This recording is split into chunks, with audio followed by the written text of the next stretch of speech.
Hello and welcome everyone to the presentation, the October colloquium for United States University. I have the pleasure of introducing Dr. Shukla. Dr. Shukla is a dynamic executive leader specializing in data strategy, digital transformation, and organizational leadership. With a doctorate in organizational leadership, she brings a unique blend of technical expertise, leadership acumen, and research-backed insights to the stage, empowering professionals to thrive in today's digital-first world. As a director of data management, Dr. Shukla has led large-scale initiatives that integrate cutting-edge data technology, automated data pipelines, cloud-based architecture, and data-driven business insights to drive organizational success.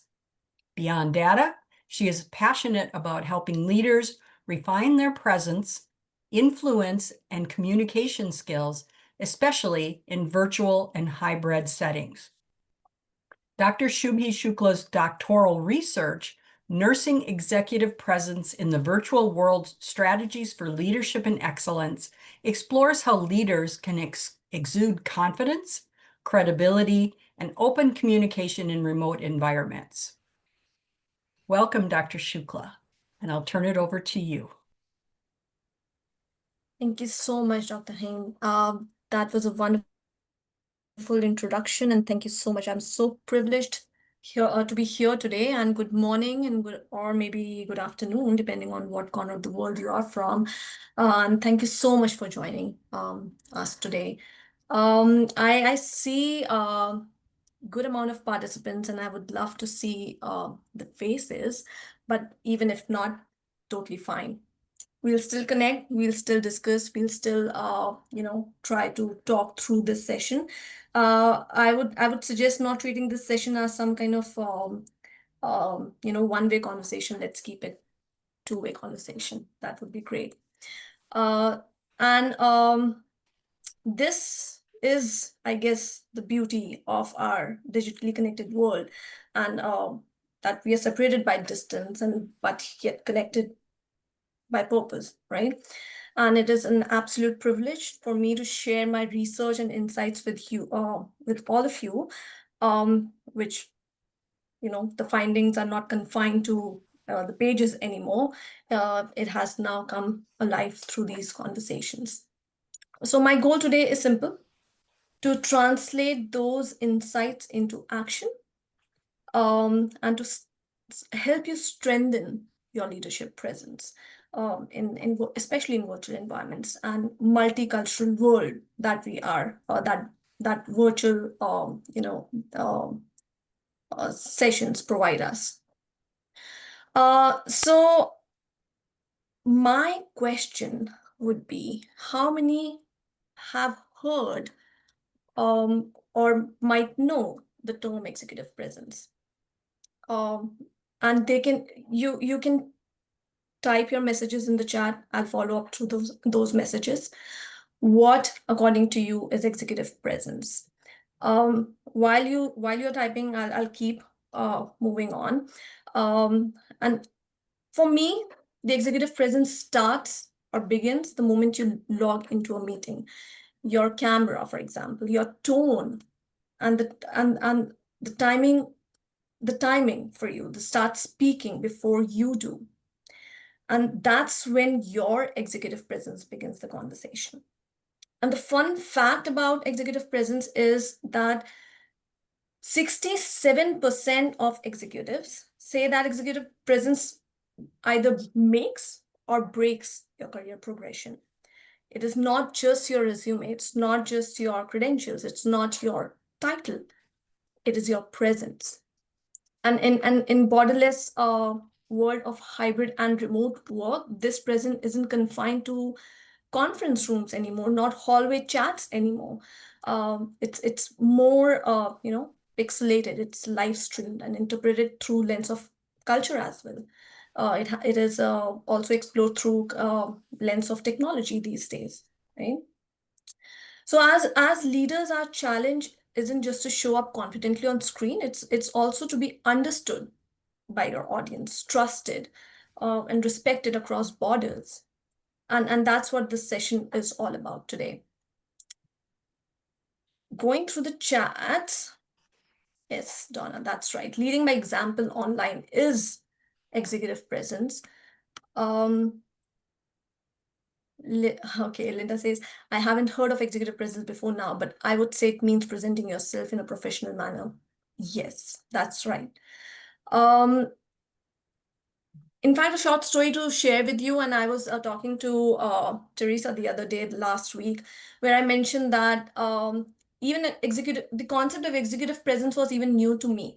When I was taking one of my courses in leadership, I came across this term, executive presence, that struck, like, it kept me interested throughout my doctorate journey.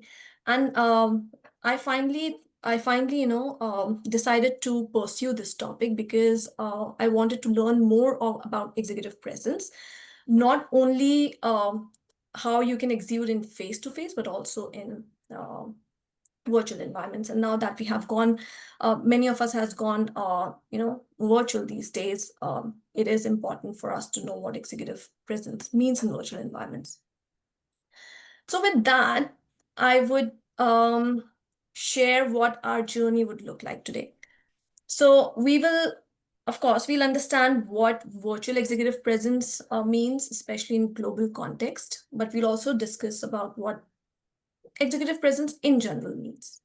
Then we'll also talk about the pillars of executive presence and how we can, translate that or equate that in virtual settings and the techniques to master it. Then we'll also talk about its impact on culture and how you can see virtual executive presence through a lens of cultural lens. And then we'll also talk about building cross-cultural virtual executive presence. Okay, now that we have set the foundation, for decades, executive presence was explained as commanding the room. It was about posture. It was about attire. It was about the tone that you used. It was about the the firmness of the handshake, right? But the irony is that in today's world, most of us don't share a room. We share a screen. And that handshake has been replaced by the hyperlink, and the conference room has been replaced with Teams calls or Zoom calls. Yet the need for presence, the ability to project credibility, confidence, and connection has never been greater. So there is a person named Sylvia Ann Hewlett who is considered as guru of executive presence, and she shared her ideas of what executive presence means or how we can actually encapsulate the term executive presence. So she calls it as a blend of gravitas, communication, and appearance. And we'll talk more about these three concepts in detail in the next slide. But to give you an overall understanding of what gravitas means is that how you carry yourself under pressure when things are tensed, how you keep that composure, how you keep that calm.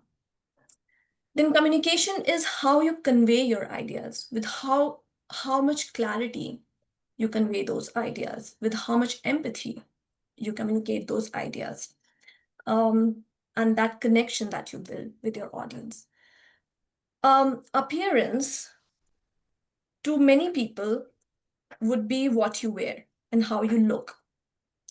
But it is more to appearance when it comes to executive presence, and it's about how your presence aligns with your message, right? So I would like to add two elements here to Hewlett's definition of executive presence, which is authenticity and cultural awareness or cultural intelligence. which is needed, much needed in today's global context, of course. Because, I mean, executive presence in virtual age isn't just measured by what you wear, or how you show up. It is also measured by how sincere you are in those communication. I can. Okay, so and the reason I'm adding this element of authenticity is because that when you're authentic, people stop watching your gestures, they start hearing your ideas more. Then there is a cultural variation to it. And that comes with, building, of course, the cultural intelligence. Now imagine you are in a meeting or a video call with your colleagues from 4 different continents, right? One speaks in measured tones and pauses often. And in Eastern world, that pause might mean respect. But other person jumps in energetically. In Western culture, that energy might show confidence, right? And someone who is like barely making an eye contact uh, from any part of the world, that's humility, not hesitation sometimes, right? So same behavior, but different meanings. And this is what I call the great misinterpretation. The moment when our cultural lenses distort perception. And there have been studies from Hofstede and Erin Mayer's culture map that reveals that over 70% of cross-cultural projects that fail, the root cause is not strategy or how you strategize things or how you manage things. It's miscommunication or misinterpretation. So when we talk about executive presence, we must remember it doesn't travel in one language. It translates differently across borders. And of course, we have been through that pandemic era where it was the greatest social experiment in modern history, and that migrated the human connection onto screens largely. And one of the fascinating fact, according to Microsoft Work Trend Index, is that by 2021 we were spending 250% more time in virtual meetings than before. But the catch is that attention span dropped by nearly half. So presence today is not about how long you speak, it's about how quickly you connect with your audience. And the person that the person that I think or have in mind that exudes executive presence will be a calm person, would be a reflective person, compelling, of course, in face-to-face environment, but also a compelling human on screen. And leadership or executive presence is not about the volume, it is about the value that your words hold in those conversations. And that is also authenticity. So this creates a new equation of virtual executive presence, which is, of course, the 3 pillars that Hewlett gives, which is gravitas, communication, and appearance. But it also comes with authenticity, which should also be multiplied by your cultural intelligence. So no matter how confident you are, your message should collide with the cultural norms that you're working with. Otherwise, your presence will lose resonance. So I'm working on a small screen, so I have to move things here and there a little bit. Sorry about that. Too fast. Okay, so these are the key pillars of executive presence as explained by Hewlett in 2012, by the Center of Talent Innovation. A study was released that has reframed the understanding of our executive presence. So it was found that being a high performer, a top producer, or even a strategic genius is not enough to reach to the top ladder of leadership. To ascend, one must possess the elusive quality called executive presence. So these three are the dimensions, and gravitas holds the most important position amongst the three, which of course comprises of 67% of the three. And gravitas is something where you are calm amid crisis, the moral integrity and emotional steadiness that that helps people build trust, or at least trust your judgment. Communication, on the other hand, is 28%.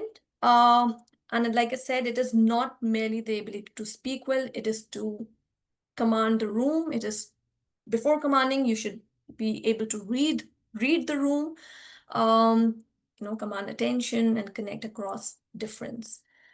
Appearance,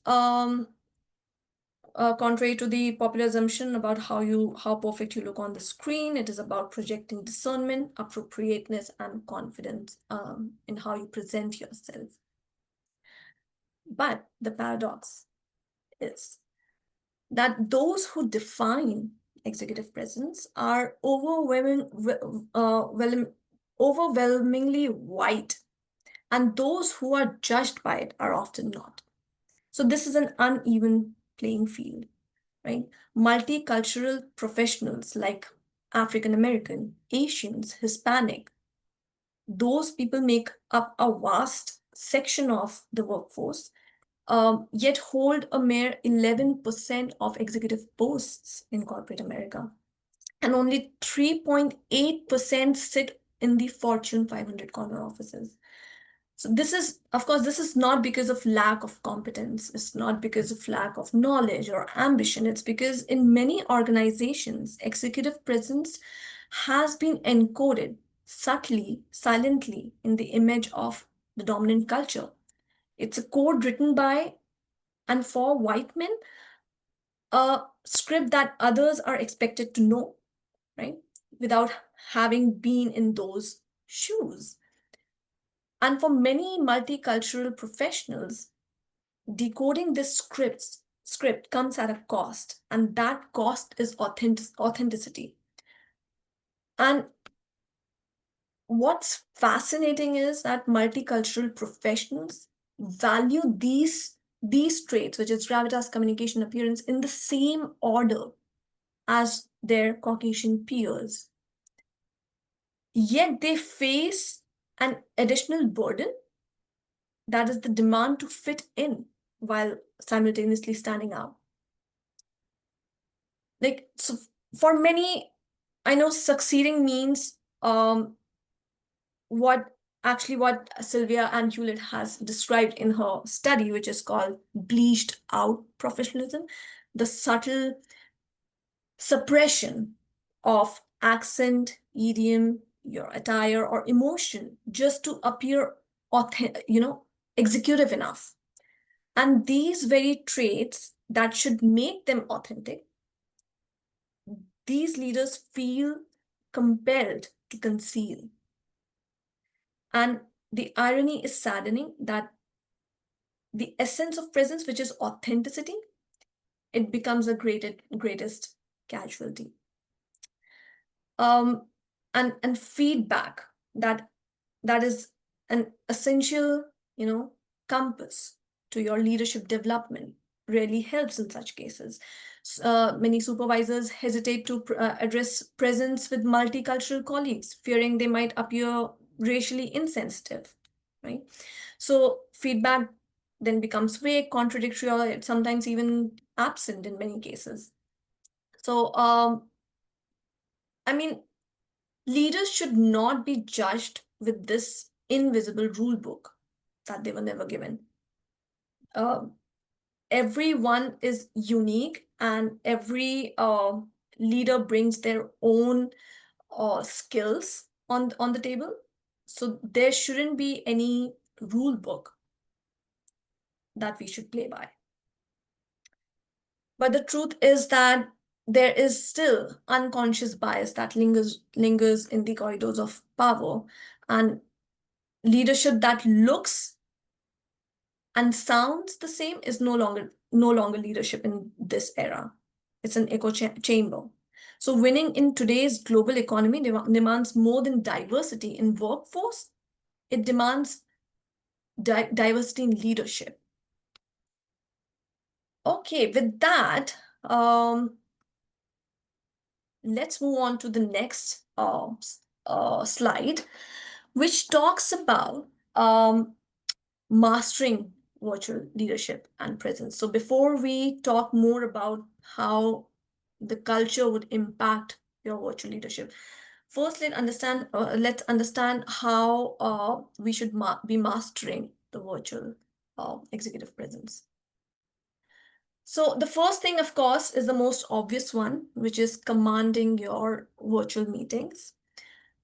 And the word command here doesn't mean controlling your audience. It means how clear you are. You begin with a structure, a clear agenda, right? I like a concept of bluff, bottom line up front, where you just put your ideas or put your um, the outcome first, and then people start building on top of it. So that's what I like. So that also gives you a structure and a clarity in your agenda. Then an inclusive tone, bringing in the silent voices, bringing in voices that are from different cultures, different expertise, different skills, and ask questions, invite that might invite participation. In fact, a Harvard Business Review study found that teams with structured, inclusive virtual meetings reported 30% higher engagement and 25% better retention of information. Because when people are seen, they feel like listening to you. And when they are heard, they feel like contributing as well. Next is what I call is the art of digital theater. That is your video presence and how strategic you can be with your video presence. Every virtual interaction is a silent stage where lighting, eye contact, background, your attire all whisper something about who you are. Right?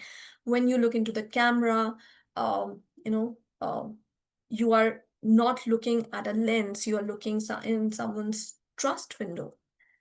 So that connection that you make with your audience can help you enhance your video presence. A calm gaze, a centered frame, and attire aligned with your audience's expectations can enhance perceived confidence by up to 35%. This was one of the research on digital impressions by Stanford. So yes, camera is not your enemy, it's your ambassador. Then because we work with many globally distributed teams, having the time zone mastery is the key to your executive presence. So in a world where one team's sunrise is another team's midnight, so culturally sensitivity on the time zone becomes your leadership superpower. Effective leaders don't just schedule meetings, they also respect that rhythm. They acknowledge the invisible labor of those joining outside their comfort hours. And they also rotate timing to share that burden. Because when we manage time zones with empathy, we are not just managing calendars, we are also managing that connection, that trust, that morale for the whole team. So we should be mindful of the other people's time zone and also be ready to share that burden sometimes to rotate that timings for them. Talking about trust, I mean, it is one of the currency of executive presence, and building trust remotely is perhaps the hardest and most essential skill these days. how we remember like those hallway chats that we had, those coffee machine conversations that we used to have, that used to build credibility. But in virtual settings, that is built through consistency. So you show up when you say you will. You get back to that person when you said you will. You respond when other people really needs you, right? And you communicate transparently, even when the message is uncomfortable in certain cases. So trust in virtual spaces is not earned by showing some grand gestures. It is those through those small actions, through those small consistencies that you show in your actions. And a McKinsey report notes that leaders who demonstrate empathy and transparency online are 2.5 times more likely to retain team loyalty, even in those hard times. And of course, because we are talking about virtual settings, virtual executive presence, that cannot be done without technology, right? So you need to amplify your executive presence using the technology right. Um, and the best leaders don't let tech define them. The best leaders let technology amplify them. And this was one of the topic that I was talking about last time, where I went where I dive deeper um, on the technological side of executive presence. So today we are talking about cultural lens. There was a topic where I shared about the technology lens. So if those technology or tools are used strategically, right? Using data dashboards, using your Zoom correctly, or using your team chats correctly, that will bridge that engagement. So presence in the digital age, of course, is not about being physically there. It's about being digitally intentional, right? And then also, perhaps the most related, relatable challenge of them all is Zoom fatigue. And a Stanford study found that after 2.5 hours of continuous virtual meetings, cognitive fatigue increases by 40% because our brains are decoding microsignals like faces and silences as well at unnatural proximity constantly for those 2.5 hours. And great leaders don't ignore this. They name it. They normalize breaks. They normalize to shorten those meetings. They encourage camera off reflection time, right? Because presence is not about you being on camera all the time. It's about knowing when to step back as well. And if you pass on that energy to your team, it is contagious, similar to your words. So moving on to the impact of cultural differences on executive presence. But before I begin this section, let me share a small note. You will hear me because culture has always been, culture. People are sometimes too sensitive to culture, and it's a very sensitive topic in general. So you will hear me refer to certain countries or cultural patterns in the next few minutes. Places like Japan, Germany, United States, India, Indonesia, etc., etc. And some of you might find yourself thinking that's not quite true for me, and you are absolutely right, because culture, after all, is not a box. It's a spectrum, right? And what I share today isn't a judgment or a stereotype. It's an observation from my own experience, insights that come from research, from working with global teams, and of course even watching movies on Netflix, so that is also contributing to that.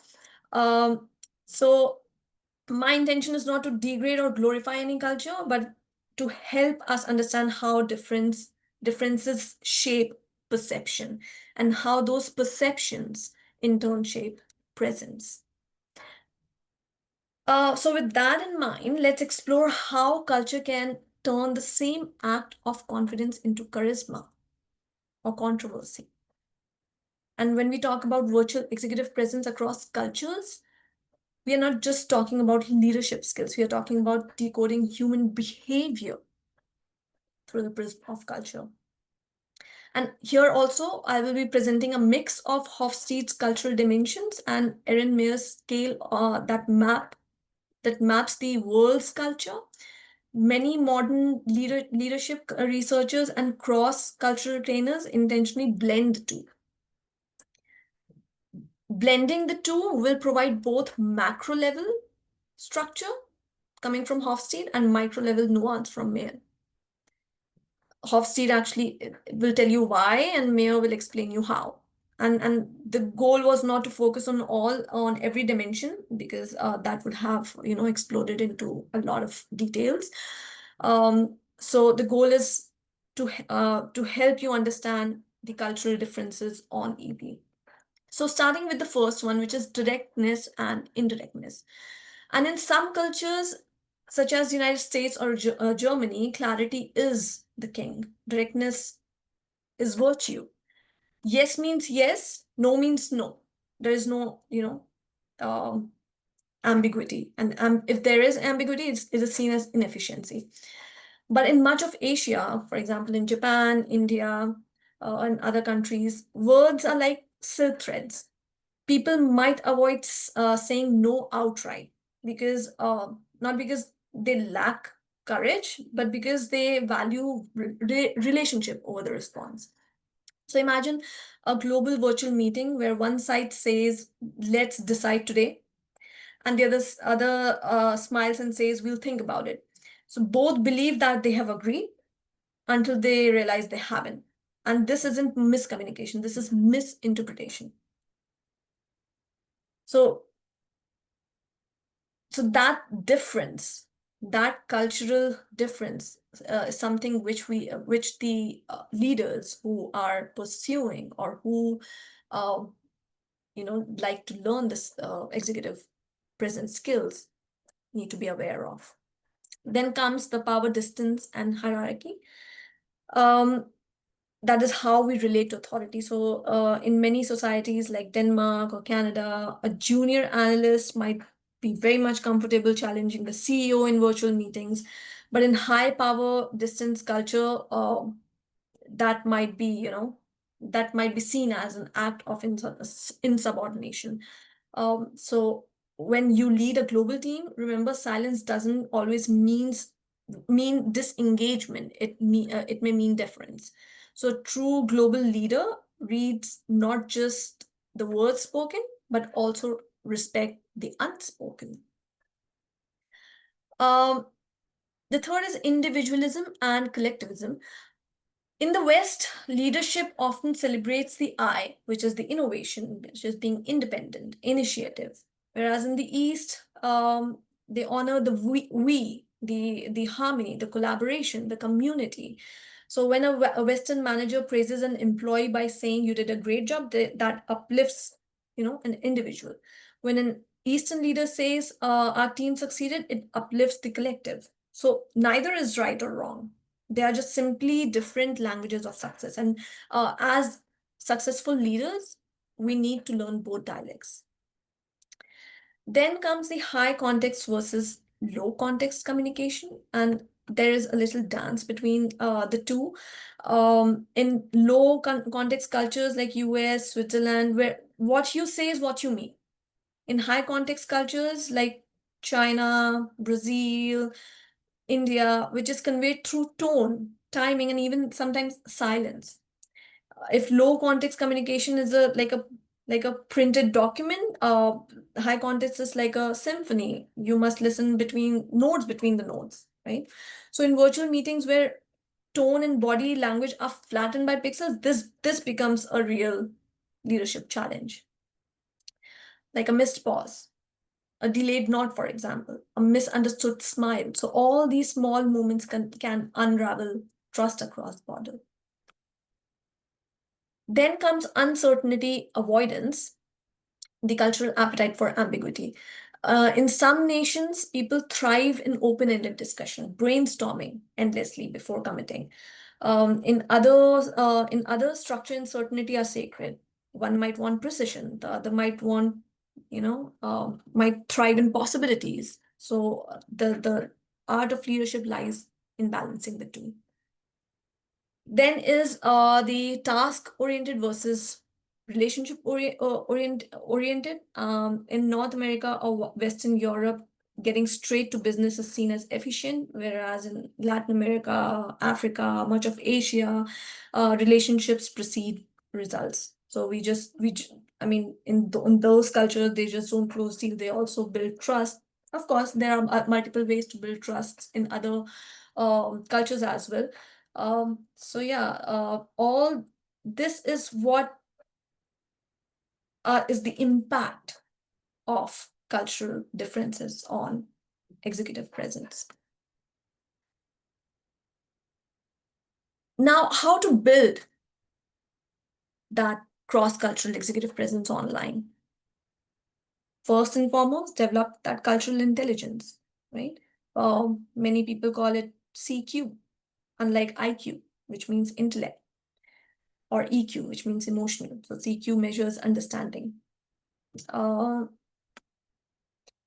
And how do you build that intelligence is by learning about that culture, by adapting certain things, by having that flexibility and giving that flexibility to the team as well.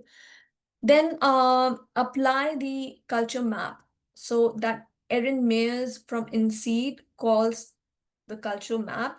If you Google it, it's a brilliant framework and helps us navigate through the dimensions of communication, from directness to feedback, and some of them that we covered. So when you start applying that framework, you stop asking yourself who's right and start asking what's different, right? Then adapt your virtual style. Our presence online is shaped not just by what we say, but how we pace ourselves, how we pause, how we personalize our message, right? Then comes fostering psychological safety. And this is the bedrock of global um, leadership. When you create an environment where people can disagree respectfully, where diverse voices are not just heard but heeded, you unlock innovation. So being inclusive, um, you know, but being inclusive just doesn't mean being, inviting diverse voices, but it should also be how safe people feel to speak and how safe they feel when they bring their ideas, whether they even feel whether they are being seen or whether they are being their whole selves. So that's important, fostering that psychological safety within your team. Then leverage storytelling. Storytelling that can, bridge across cultures. So facts tell, you know, of stories that can be relatable to all the like most of the cultures. So resonate kind of in a multicultural environment. Then there is an art of balancing global and local, and that is that is what the leadership demands today, that delicate dance between consistency and customization. So your brand, your values, your vision should remain constant, but your delivery must flex to the local nuance. With that, if anyone has questions, I would love to take them.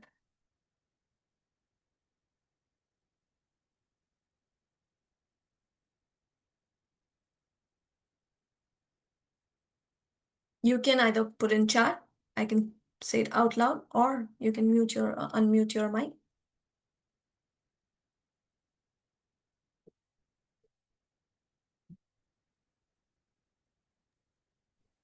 This was great. Thank you so much, Dr. Shukla. I really, really found your topic very interesting. And I'm seeing that in the chat as well, people saying that the presentation was well done. These lessons are very helpful, and I agree. I found both the presentation presented very well, and found your the suggestions that you provided gave me things to think about in terms of interacting virtually with students. Thank you. I think it was helpful for faculty meetings as well. You have leadership with faculty and leadership with students. So these are really helpful and timely tips. That's a That is, great point. That's a great point, Dr. Stovich. Thinking about interacting with peers is something that we need to make sure that, there's an executive presence there, and respecting cultural differences and understanding that, that they exist. yeah. I would like to add one more thing. Great. I know the term itself says executive presence, but it doesn't necessarily mean that you need to hold an executive position to be able to exude that presence. I have seen people, I have had experience in past where a person is like really junior in title, but has that charm, has that charisma, has that knowledge, you know, to and has that efficient way of, or effective way of communication. So the good thing about, and this is the biggest difference between leadership and executive presence, is that good thing about executive presence is that you do not have to hold a title in order to exude executive presence.